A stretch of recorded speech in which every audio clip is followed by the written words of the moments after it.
A woman worked in the office of a factory for 18 years. She died of mesothelioma. The air she breathed at work carried asbestos. Her employer should have kept out of it. The air of the town carried some too. Here is what the court was given. The background incidence was estimated at 24 cases per million. Her exposure at work raised that to 28.39 per million, an increase of 18%. Now look at what you are being asked to do with that. Those numbers describe a class of people. That rate was never an observation about her. She either had the tumour or she did not, and she did. The number is a rate. She was a person, and a judge had to convert one into the other that day, with the claim standing. You might think this is a shortage of evidence. It is not. Let me show you, with a trial that could not be better. 60 out of every 100 patients recover on the drug. 40 out of every 100 recover without it. Perfect randomization, unlimited sample, no confounding. Now, one distribution that fits. 20 patients in 100 are helped by the drug, 40 recover no matter what, 40 recover under no circumstances, and nobody is harmed. Count it. 60 treated, 40 untreated. It fits exactly. Here is another. 60 in 100 are helped, and 40 are actively harmed. Under treatment, the helped recover and the harmed do not. 60. Without it, the harmed recover and the helped do not. 40. It fits exactly. In the first world, the drug injures nobody. In the second, it injures 2 people in every 5. Your trial cannot tell them apart. Enlarge it to 1 million patients and it still cannot, because what separates them is what would have happened to each person in the other arm, and no experiment observes the same person at the same moment, both ways. So the trial is not silent. It tells you the drug helps somewhere between 20 and 60% of people. It just cannot tell you about the one in front. Courts cannot wait for that gap to close, so they build across it, and the building is on the public record. Some American courts adopted the rule that a plaintiff must show the exposure more than doubled the risk.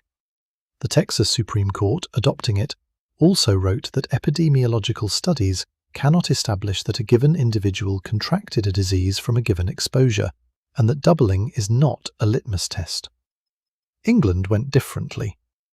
In those mesothelioma cases, the House of Lords changed what claimants had to prove.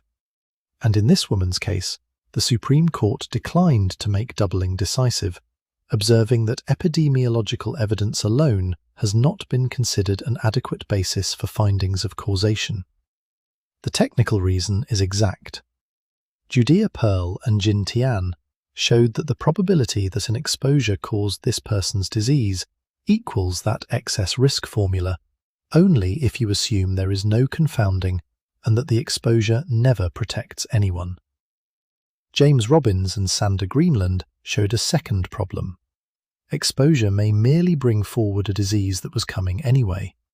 None is supplied by the relative risk figure itself. And the alternative to the bridge is not honesty.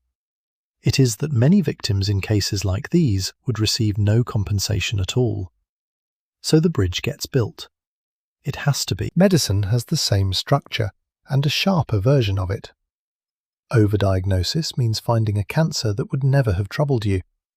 It is defined by what would have happened, so it cannot be seen in you.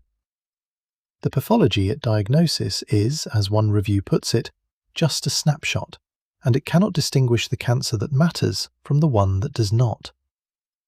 2 women. One had a tumour that would have killed her. Screening found it. She was treated. She is alive. The other had a tumour that would never have surfaced. Screening found it. She was treated. She is alive. Both were told they had cancer. Both survived. Both are certain screening saved their lives. One of them is right. Their accounts can be identical, and nothing in the medicine makes that surprising. If the tissue at diagnosis cannot reliably separate the two cases, an account built on having been diagnosed and treated is unlikely to do better. The most moving evidence in the whole field carries almost nothing that distinguishes one of those two women from the other. That is not an argument against screening. The panel that produced the British estimates concluded the programme should continue, and they concluded it after counting. None of this says individual causation is unknowable. It says it is not identified. The data leave an interval, and every identifying assumption strong enough to narrow the interval costs you credibility. That is a price list, not a wall. What the honest sentence does is name three things: the class you were put in, who chose it, and the assumption that carried the inference across, which was not supplied by the estimate and may not be directly testable in the individual case.